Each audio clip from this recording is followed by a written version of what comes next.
Bismillahirrahmanirrahim.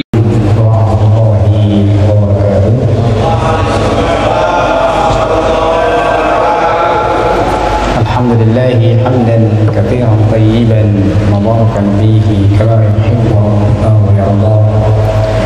Wa asyhadu an la ilaha illallah wahdahu la syarika lah wa asyhadu anna Muhammadan abduhu wa rasuluhu la nabiyya ba'dah.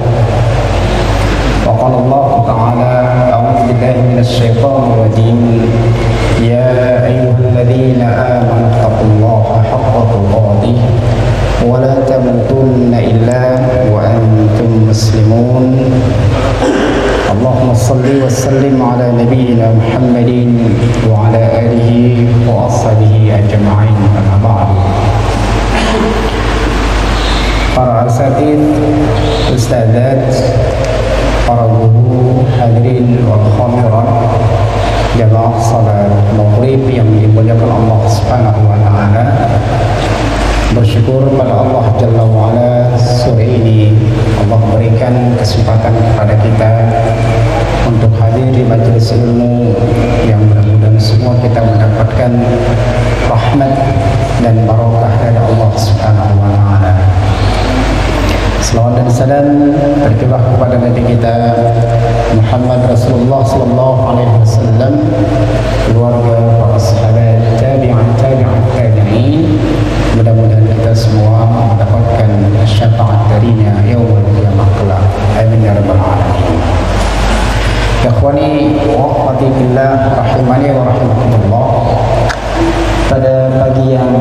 Pada sore ini kita akan mencoba untuk mengkaji sebuah tema yang sederhana, yaitu mencari ketenangan jiwa.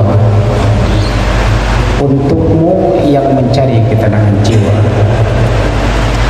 Tema ini kita angkat karena memang fenomena hari ini banyak orang yang susah dan sulit mendapatkan ketenangan. Walaupun barangkali mereka memiliki segala-galanya, dari sisi materi mereka ada, pangkat dan jabatan pun juga ada, tapi ketenangan tidak didapatkannya. Dan banyak cara orang untuk mencari ketenangan. Kita kadang-kadang bangun tidur, kemudian bersih-bersih, terus persiapan kerja, sampai kita pulang kerja ke rumah kembali. Itu niat kita kadang-kadang, tujuannya untuk mencari ketenangan. Bahkan kita bercapek-capek, berlelah-lelah di lapangan, berjemur mungkin, berhujan-hujan. Tujuan kita agar mendapatkan ketenangan setelahnya. Nah, ikhwanifillah Allah muliakan, ternyata ketenangan ini adalah milik Allah Subhanahu wa ta'ala. Dan dialah yang menurunkan ketenangan. Tidak ada yang bisa mendatangkan ketenangan, tidak ada yang bisa memberikan ketenangan kecuali Allah Subhanahu wa ta'ala. Dan tidak ada yang mendapatkan ketenangan kecuali mereka orang-orang yang beriman saja. Jadi kalau ada orang di sana, misalnya dia mengatakan saya tenang, saya tentram, tapi dia tidak beriman, dia tidak berislam, maka itu hanya omong kosong saja. Ketenangan ini hanya didapat dan dirasakan oleh orang-orang yang beriman saja. Allah mengatakan, a'udzubillahi minasyaitonir rajim, huwallazi anzala as-sakinata fi qulubil mu'minin. Dialah Allah Subhanahu wa ta'ala yang menurunkan ketenangan ke dalam hati orang-orang yang beriman saja. Walaupun ayat ini turun berkaitan dengan perjanjian Hudaybiyah, di mana saat itu para sahabat radhiyallahu anhum ajma'in ajma'in, di antara mereka merasa perjanjian Hudaybiyah itu antara Rasulullah SAW dengan penguasa Mekah pada masa itu mengadakan perjanjian. Ada 5 perjanjiannya yang sepertinya perjanjian itu berpihak kepada orang-orang kafir Quraisy. Seakan-akan tidak adil. Di antara isinya, kalau ada orang Mekah ke Madinah, maka dia harus kembali ke Mekah. Kalau ada orang Madinah ke Mekah, dia tidak boleh kembali ke Madinah. Kira-kira adil nggak sih kalau sekilas seperti itu? Sepertinya nggak adil. Para sahabat gundah dengan perjanjian itu. Tapi Allah Jalla wa'ala berikan ketenangan ke hati Rasulullah SAW, ke hati orang-orang beriman pada masa itu, sehingga mereka menerima kenyataan. Nah, inilah ketenangan ini hanya dimiliki oleh orang-orang yang beriman saja. Nah, ikhwan fillah Allah muliakan, ketenangan ini yang membuat seseorang itu menang. Ketenangan ini yang membuat orang ini bahagia. Banyak cara orang mendapatkan ketenangan, tapi tidak banyak yang lama ketenangan itu dirasakan.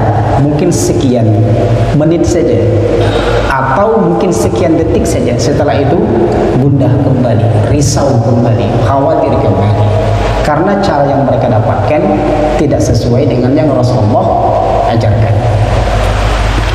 Nah, coba kita lihat di perang Hunain ada peristiwa yang dahsyat sekali ketika pasukan kaum muslimin dalam kondisi terjepit di perang Hunain. Terjadi pada tahun ke-7 Hijriyah pasca Fathul Makkah. Kondisi terjepit, walaupun kondisi kaum muslimin, jumlah kaum muslimin pada masa itu banyak sebenarnya, tapi Allah Jalla wa'ala uji para sahabat itu karena mereka merasa jumlahnya banyak, namun dada mereka ini sempit sekali. Jadi Rasulullah kondisi terjepit, para sahabat kondisi terjepit, diserbu, dihujani dengan panah dari arah pasukan kaum kafir. Tapi apa yang Allah berikan kepada Rasulullah dan para sahabat yang menyebabkan Rasulullah itu menang? Di antaranya adalah ketenangan. Jadi ketenangan ini sebenarnya membuat kita sukses. Dan banyak orang yang gagal dalam mengurus masalah karena dia tidak tenang. Atau bahkan mungkin secara lingkaran kecil, rumah tangga misalnya, banyak terjadi ricuh, banyak terjadi percekcokan gara-gara tidak tenang. Maka tenang ini penting. Allah Subhanahu wa ta'ala menurunkan ketenangan kepada Rasulullah. Thumma anzalallahu sakinatahu ala rasulihi wa ala mu'minin. Pada perang Hunain itu, kondisi terjepit, kondisi susah, sesak dada, tapi Allah turunkan ketenangan pada Rasulullah, pada kaum muslimin. Akhirnya apa? Kaum muslimin mengalami kemenangan, mengalami keberhasilan. Makanya ketenangan ini penting untuk kita dapatkan dalam setiap saatnya. Jangan kita ngukur seperti orang barat di sana, kalau ada harta tenang, kan kira-kira gitu ya. Kalau dompetnya tebal, tenang. Kalau ATM-nya jumlahnya banyak, tenang saja. Kalau bensin di mobil penuh, tenang saja. Kan kira-kira gitu berpikirnya. Kalau kartu tol itu jumlahnya banyak, tenang saja. Nah, ini konsep orang-orang barat. Makanya para ulama, Allah muliakan, seperti Al-Imam As-Sa'di rahimahullah ta'ala di dalam tafsirnya Tafsirul Karimur Rahman fi Tafsir Kalamil Mannan menyebutkan bahwa ketenangan ini adalah anugerah Allah Subhanahu wa taala yang besar kepada kita. Tenang dalam menghadapi semua masalah. Tenang maksudnya ini bukan meninggalkan masalah ya, bukan meninggalkan problem, tapi memang menghadapinya itu dengan tenang. Saya sampaikan ini mungkin sering terjadi dalam rumah tangga kita. Kadang-kadang problem kecil itu menjadi besar. Gara-gara apa? Tidak tenang. Contoh, kita lagi minum kopi nih yang disediakan istri. Anak kita main sehingga nyenggol kopi kita. Gara-gara hati kita tidak tenang, membuat emosi kita membara. Kita ngomong yang aneh atau barangkali tangan kita menjadi ringan, padahal gara-gara kopi tumpah oleh anak kita. Atau problem sederhana saja, misalnya tentang pembayaran, katakanlah pembayaran PLN. Siapa yang bayar PLN ini? Istri kita apa anak kita? Istri kita atau kita? Sederhana saja. Gara-gara memutuskan siapa yang harus bayar listrik, misalnya gara-gara hati kita tenang, tidak tenang, kadang-kadang kita berantem. Udah kamu aja, kata istri kita. Udah kamu aja. Padahal programnya sederhana, cuma bayar listrik saja. Jadi tidak tenang ini membuat suasana menjadi tidak nyaman. Kadang-kadang kerjaan kita yang awalnya sederhana, yang awalnya ringan, gara-gara tidak tenang, itu menjadi berat, menjadi besar, bahkan menjadi lama. Nah, Al-Imam As-Sa'di rahimahullah ta'ala mengatakan, yukhbiru ta'ala an minnatihi 'alal mu'minina. Allah mengabarkan tentang karunia Allah Subhanahu wa taala kepada orang-orang beriman adalah apa? Bi'inzalis sakinati fi qulubihim. Allah turunkan ketenangan di dalam hati orang beriman. Yang dimaksud dengan tenang ini apa? Mereka dalam menghadapi apa saja biasa, tidak terpengaruh suasana, tenang saja. Ketika ada uang, tenang. Kira-kira gitu bahasanya. Ketika nggak ada uang pun tenang. Ketika istri lagi senyum, kita pun tenang. Ketika wajah istri barangkali marah, jiwa kita pun tenang. Jangan istri marah, kita marah juga. Nanti membuat suasana nggak nyaman. Tenang. Jadi tenang di dalam kondisi yang terjepit, terhimpit. Silakan suasana berubah, ekonomi barangkali berubah, perpolitikan barangkali berubah, suasana kesehatan barangkali berubah. Silakan saja, tapi kondisi jiwa kita ini tetap tenang. Itu namanya ketenangan adalah anugerah Allah Subhanahu wa taala. Dan memang biasanya Allah Jalla wa'ala menurunkan problem kepada kita, masalah kepada kita yang kadang-kadang mengganggu pikiran kita, melemahkan jiwa kita, membuat kita putus asa, bahkan membuat suntuk, membuat apa kira-kira pikiran kita ini kayak buntu. Tapi orang beriman, karena dia menggantungkan segala urusannya kepada Allah Subhanahu wa taala, dia tenang saja. Nah, makanya para ulama seperti Imam As-Sa'di mengatakan bahwasanya di antara kenikmatan yang Allah berikan kepada orang-orang yang beriman itu, di mana saat dia menghadapi apa saja, dia dalam kondisi tenang.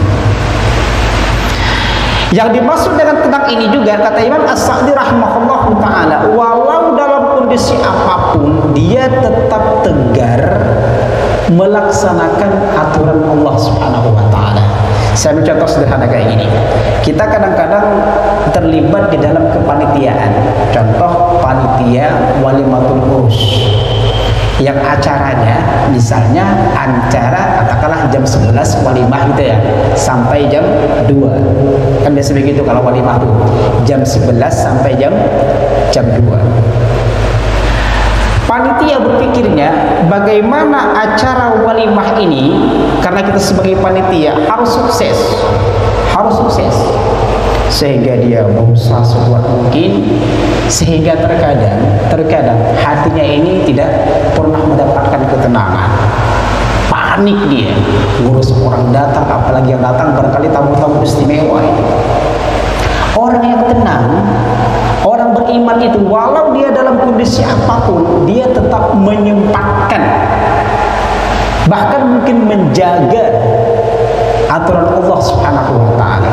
Dia sibuk tapi tidak terlambat dan tidak meninggalkan salat zuhur misalnya. Kadang-kadang kita kalau jadi panitia itu kepinginnya orang puas di acara kita, kita meninggalkan salat zuhur misalnya. Itu jiwa orang beriman gak seperti itu. Orang beriman dia tenang saja, ada apa saja, dia tetap sholat walaupun barangkali tamunya datang berduyun-duyun, karena lebih mengutamakan Allah Subhanahu wa taala ketimbang manusia. Nah, jemaah Allah muliakan, karena itu ketenangan ini adalah senjata orang-orang beriman dalam menghadapi kesuksesan. Saya sering mengambil contoh kayak begini.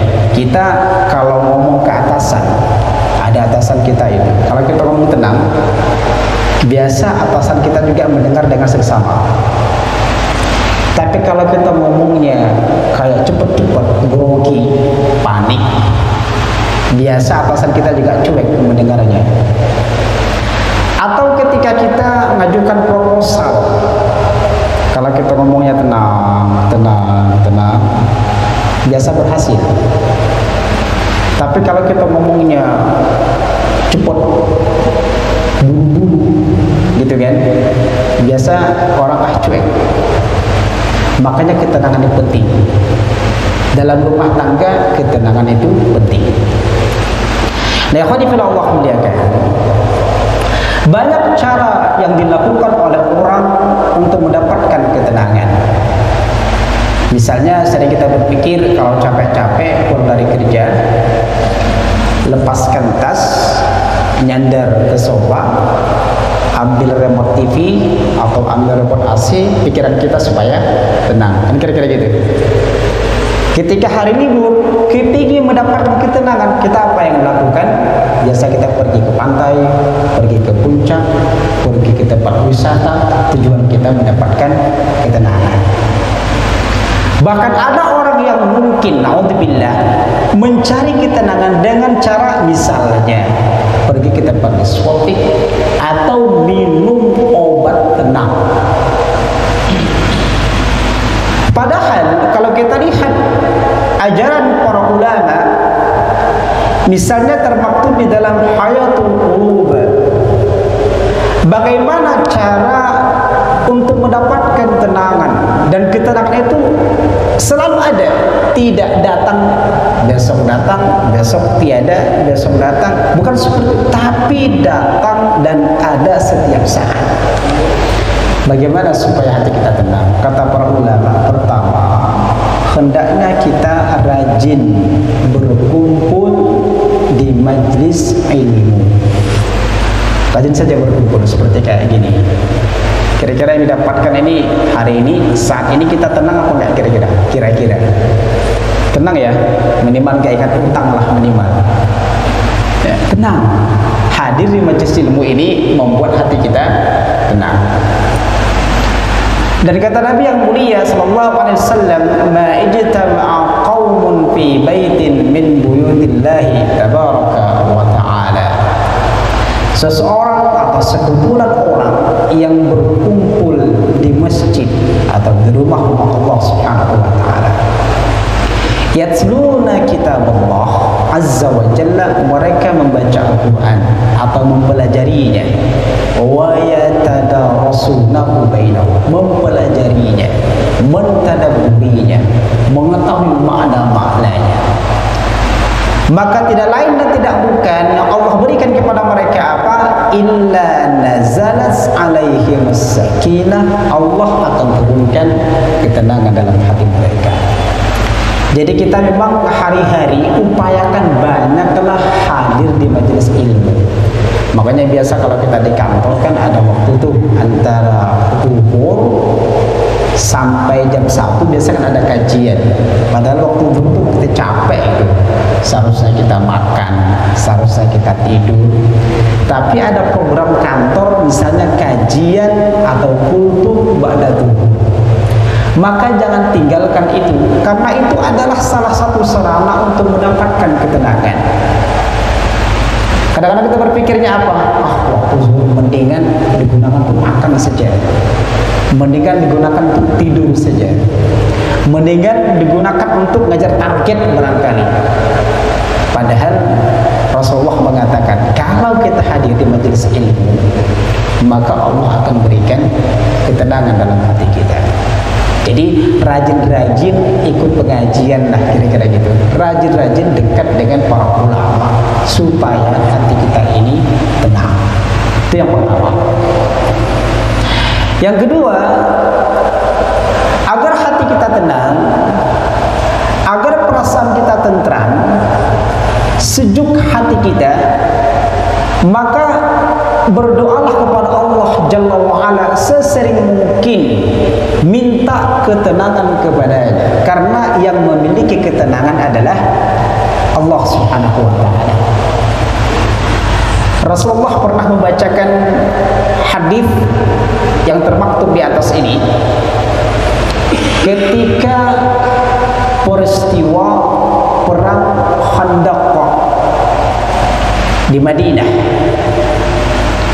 Perang Khandaq ini kan satu peristiwa di mana Rasulullah dan para sahabatnya di Madinah dalam kondisi terkepung, dan saat itu semua kabilah, semua suku bersatu. Bahkan orang-orang Yahudi yang awalnya diamanahi oleh Rasulullah menjaga keluarga mereka, keluarga para sahabat itu, ternyata mereka membelot, ikut memerangi Rasulullah dari belakang.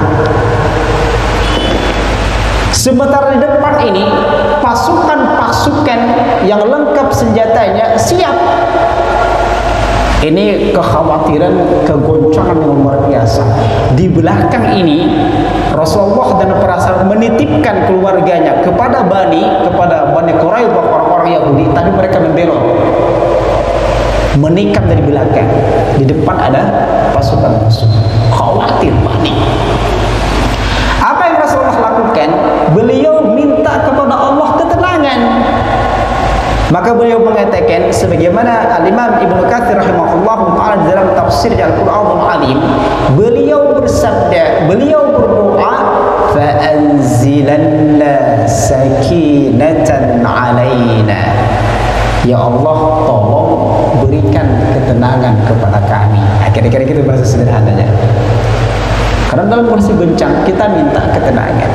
Mungkin kita mengalami, katakanlah gini, capek, jam 10 gak bisa tidur, tengah malam pun gak bisa tidur, matikan lampu pun juga gak bisa tidur, padahal mata sudah pegel nih. Kan sering mengalami seperti itu, capek tapi gak bisa tidur karena hati kita barangkali tidak tenang, panik. Maka saat itu adalah waktu yang tepat untuk minta kepada Allah ketenangan. Ya Allah, tolong turunkan ketenangan kepadaku, sebagaimana Rasulullah minta ketenangan kepada Allah Jalla wa'ala. Dalam hadis yang lain dari Abu Umamah, beliau berkata, Rasulullah sallallahu alaihi wasallam pernah mengajari kepada seseorang agar dia mendapatkan ketenangan hati. Ini doa riwayat Al-Imam At-Tabrani dalam Mu'jam Al-Kabir, di mana beliau bersabda, Allahumma inni as'aluka nafsan bika mutmainnah. Hafal enggak doa ini Pak? Kira-kira hafal insyaallah ya. Jadi doa minta ketenangan. Coba ikutin saya. Allahumma inni as'aluka nafsan bika mutmainnah tu'minu bi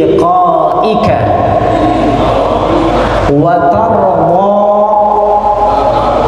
biqadaika wa taqna'u bi'ataika. Nah, ini kira-kira kalau bahasa Arabnya seperti itu. Kata Rasulullah SAW dalam doanya, Allahumma inni as'aluka nafsan bika mutmainnah. Ya Allah, aku mohon kepadamu jiwa yang tenang, jiwa yang tenang. Tu'minu biliqa'ika, dan aku memiliki keyakinan yang kuat untuk bertemu denganmu. Wa tarda biqada'ika, ya Allah, jadikan aku ridha dengan segala keputusanmu. Wa taqna'u bi'ata'ika, dan jadikan aku merasa cukup dengan segala pemberianmu. Nah, ini kan doa minta ketenangan. Nah, kira-kira kalau terjemahan bahasa Indonesia seperti itulah. Ya Allah, minta ketenangan. Ya Allah, jadikan aku yakin bertemu denganmu. Ya Allah, jadikan aku ridho atas apapun yang terjadi. Ya Allah, jadikan aku merasa cukup dengan semua yang Engkau beri. Ini doa minta ketenangan. Nah, jamaah Allah muliakan, yang ketiga, ada amalan agar kita selalu merasa tenang adalah rajin-rajinlah membaca Al-Quran. Rasulullah bersabda, tilkas sakinatu tanazzalat bil Quran. Al-Quran ini menurunkan ketenangan. Ketenangan ini turun bersama dengan Al-Quran. Makanya kalau kita dalam kondisi lelah, panik, buntu pikiran kita, coba baca Quran. Itu solusi jitu, cara termudah untuk membuka keran pikiran kita yang tertutup. Kondisi hati kita buntu, susah, mau ngapain lagi nih, kayak sesak dada, coba baca Al-Quran. Itu solusi. Makanya kalau ada orang yang sering mencari ketenangan bukan dengan cara Al-Quran, itu berbahaya. Saya ambil contoh, dia capek, dia stres, lelah dia, misalnya dalam kondisi macet di jalan, lelah, macet lagi, biasa dilakukan apa? Muter musik, muter radio. Kira-kira bisa tenang atau malah membuat kita tidak tenang? Ketika kita pulang dari kerja, ambil remote, nyalakan TV, atau mungkin nyalakan musik, pikiran kita supaya tenang. Padahal Allah Subhanahu wa Ta'ala menjelaskan dalam ayatnya, kalau cara kita mencari ketenangan seperti itu, wa man a'rada an dzikri, siapa yang berpaling dari Al-Quran, dia mencari ketenangan bukan dengan cara Al-Quran, fa innalahu ma'isatan dhanka, maka baginya kehidupan yang sempit. Jadi sebenarnya cara-cara kita mencari ketenangan kalau bukan dengan cara Al-Quran, malah membuat dada kita sebenarnya malah sempit. Bukan makin cair masalah, tapi makin ribet, makin ribet. Makanya para ulama, di antaranya Al-Imam As-Sa'di rahimahullahu ta'ala, juga ulama-ulama yang lain, lihatlah cara kita. Kalau kita mencari ketenangan bukan dengan cara Al-Quran, Allah berikan kesempitan hidup bagi kita. Dan ciri-ciri hidup seseorang itu sempit, kata para ulama, pertama, fala tuma'ninatan lahu, dia tidak pernah mendapatkan ketenangan dalam jiwanya. Walaupun secara dunia dia punya mobil, ada rumah pun milik sendiri, bahkan sudah lunas, mungkin pekerjaannya sudah menyanyikan dan menjanjikan gaji besar, anaknya banyak, sukses, mungkin istrinya cantik barangkali, tapi dia tidak mendapatkan ketenangan. Nah, itu bertanda kehidupannya sempit itu. Gara-gara apa? Dia mencari ketenangan bukan dengan cara Al-Quran. Atau mungkin pikiran dia supaya tenang dengan menggaji katakanlah security yang berlapis-lapis. Di pintu ini ada security, pintu ini ada security, supaya tenang. Tapi ternyata nggak tenang juga. Cara dia salah. Kata ulama yang lain, kata Imam Ad-Duha, orang yang memiliki kehidupan yang sempit itu ciri-cirinya adalah huwal amalu sayyi. Dalam keseharian dia suka melakukan amalan-amalan yang buruk. Bahkan dalam urusan mencari rezeki, dia kecenderungannya kepada rezeki yang tidak halal. Jadi kalau dia misalnya mohon maaf makan harta riba dan cenderungnya ke sana, berarti tanda-tanda Allah sempitkan hidupnya. Yang ketiga kata para ulama, kata Sufyan bin Uyainah, ciri-ciri orang yang memiliki kehidupan yang sempit itu adalah saat di alam kubur nanti Allah sempitkan alam kuburnya. Makanya Nabi yang mulia sallallahu alaihi wasallam sebagaimana dijelaskan di dalam syarah As-Suluk, nanti orang yang mencari ketenangan tidak dengan cara Al-Quran, maka di alam kubur dia akan mendapatkan kehinaan dan siksaan. Apa siksaan Allah berikan kepada mereka? Sebagaimana hadis Nabi yang mulia sallallahu alaihi wasallam, yaitu Allah akan jadikan alam kuburnya dipenuhi dengan ular yang besar di alam kubur. Gara-gara apa? Gara-gara mencari ketenangan bukan dengan cara Al-Quran. Rasulullah bersabda, "Walladzi nafsi biyadihi", demi jiwaku ini yang di dalam genggaman Allah Subhanahu wa taala, innahu yusallitu alaihi tis'atu wa tis'una janinan. Ada orang yang hidup bergumul di alam kubur itu dengan 99 ular besar, 99 ekor naga kalau bahasa kita di alam kubur. Rasulullah bertanya, "Tadruna matanin, tahu nggak kamu apa yang dimaksud dengan ular besar itu?" Kata Rasulullah SAW, ular besar itu adalah sab'una hayyah likulli hayyatin sab'u usin. Ular besar di mana 99 ular atau 99 naga itu, setiap naganya, setiap ularnya itu memiliki 7 kepala. Nah, kira-kira kalau 99 kali 7 berapa tuh? Nah, kira-kira jumlah itulah yang menemani orang di dalam alam kubur. Gara-gara apa? Gara-gara mencari ketenangan bukan dengan cara Al-Quran. Setel musik tiba-tiba kan kira-kira gitu. Hati-hati. Kita saja di Indonesia saja ini kan informasinya ada 9 naga. Kira-kira gitu ya. Kondisi bangsa sudah kayak begini. Gimana kalau kita sendirian 99 naga? Inilah resiko bagi orang yang mencari ketenangan bukan dengan cara Al-Quran. Maka saya sering mengatakan kepada teman-teman yang ada di RSCM, di para dokter, para perawat itu, cobalah kalau teman-teman dulu memeriksa pasien, bawalah Al-Quran. Karena saya di sana juga ikut terlibat mendampingi mereka. Cobalah bawa Al-Quran kecil disatuin. Kalau teman-teman para dokter ini ada waktu, cepat baca Quran. Kalau sudah waktu kerja ya udah nggak apa-apa, simpan Al-Quran kecil di saku. Coba bayangkan kalau ada pasien, lihat dokter ketika memeriksa pasien, dilihatnya ada saku, di dalamnya itu ada Al-Quran, pasti pasien mengatakan, aduh tenang, dokternya pasti rajin baca Quran, kan tenang.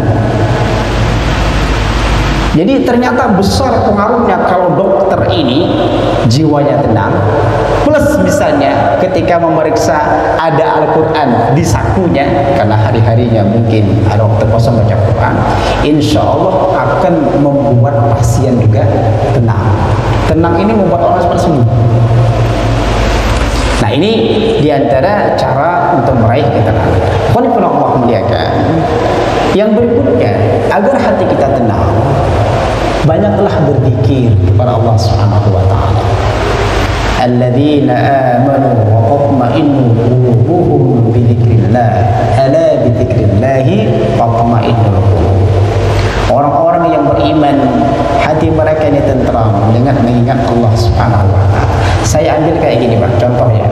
Kita misalnya ketika jalan mau bawa motor atau mungkin bawa mobil, ketika kita mau nyenggol orang atau mau nyenggol orang atau mungkin menabrak lubang misalnya, kan ada biasa panik, tiba-tiba panik gitu ya, panik gitu. Biasa apa yang kita lakukan? Biasa apa yang kita ucapkan? Misalnya kita mengatakan astagfirullahaladzim, misalnya gitu ya. Setelah mengatakan itu, apa yang kita rasakan? Tenang. Berarti betul kalau zikir itu membuat kita tenang. Coba misalnya kalau dalam kondisi terjepit, ya, susah mencari solusi, kita bilang la haula wala quwwata illa billah. Misalnya, apa yang kita dapatkan biasanya? Tenang. Jadi zikir ini, banyak lafaz-lafaz zikir yang Rasulullah ajarkan itu memang obat untuk menenangkan jiwa. Maka orang mukmin itu lisannya, hatinya enggak boleh lepas daripada mengingat Allah Subhanahu wa taala. Ibnu Mas'ud radhiyallahu anhu dalam tafsir Al-Imam Ibnu Katsir rahimahullahu taala mendefinisikan bahkan ciri-ciri orang yang bertakwa itu yuzkaru wa la yunsa. Lisannya senantiasa basah, hatinya detak-detik jantungnya ini selalu berpikir dan tidak melupakan Allah. Itu ciri orang yang bertakwa. Kata imam, kata sahabat Ibnu Mas'ud, zikir ini penting, menenangkan jiwa. Jadi kalau misalnya kita lagi ketemu istri lagi marah, kira-kira gitu ya, hati kita mulai kayak emosi, ya udah ingat Allah Subhanahu wa taala. Insya Allah itu membuat tenang. Yang berikutnya, Allah muliakan, agar hati kita ketenang ini, hendaknya kita mendekati anak-anak yatim, mengusap kepala mereka. Nah, ini penting nih. Jadi kita yang punya jiwa sering berontak. Contoh nih, tanda-tanda orang yang jiwanya keras, hatinya keras tuh, dia murah emosi. Itu ciri-ciri hati yang keras. Yang kedua, kalau ada nasihat dia malah tersinggung. Itu ciri hati-hati yang keras. Istri nasihatin kita, anak nasihatin kita, kita marah. Itu ciri-ciri hati kita mulai mengeras.